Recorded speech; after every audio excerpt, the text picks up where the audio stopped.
Nonstop Local is partnering with Greater Spokane Valley Chamber of Commerce and Greater Spokane Incorporated to bring you Candidate Conversations.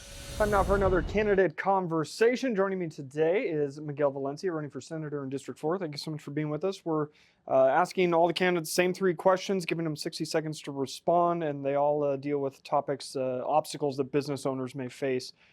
Things like inflation, regulation, small business, taxes. Do you think that government should be doing more or less to be helping small businesses? Absolutely, and thank you so much for the question. I think small businesses are an important basis in our communities, and I do think that the government should intervene and target help for small businesses so that they're able to strive and to be successful. I also think at the same time that we have to ensure that working families are doing good, because when we do good as a community, that means that the wages are doing good, people are having good benefits, they're able to actually spend that money that they make at work and they're able to spend it at small businesses. So I think we can work hand in hand with workers and small businesses to be able to make sure that they both succeed. Mm-hmm. Another obstacle that many business owners find is the homelessness situation here, substance abuse, mental health, but then also the crime aspect of things, theft, vandalism, things like that. If elected, how do you create a safe environment for small business in Spokane? Absolutely. I think obviously here in the Spokane area, homelessness has been sort of something that a lot of people have been talking about and how we address that issue.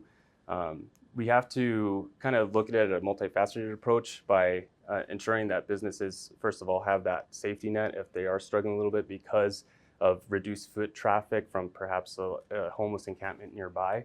But that also means we have to address homelessness by addressing the housing supply and ensuring that they're able to get the help that they need.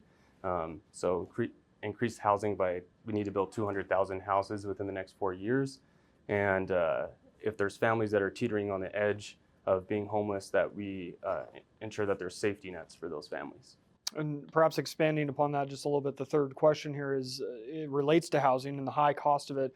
Washington's rent costs one of the highest in the country. How do you address that high housing costs going forward if elected? Absolutely. I think a lot of working families absolutely know that the cost of housing is skyrocketing. I know it all too well, being a middle class guy myself with 2 kids at home and a stay-at-home wife.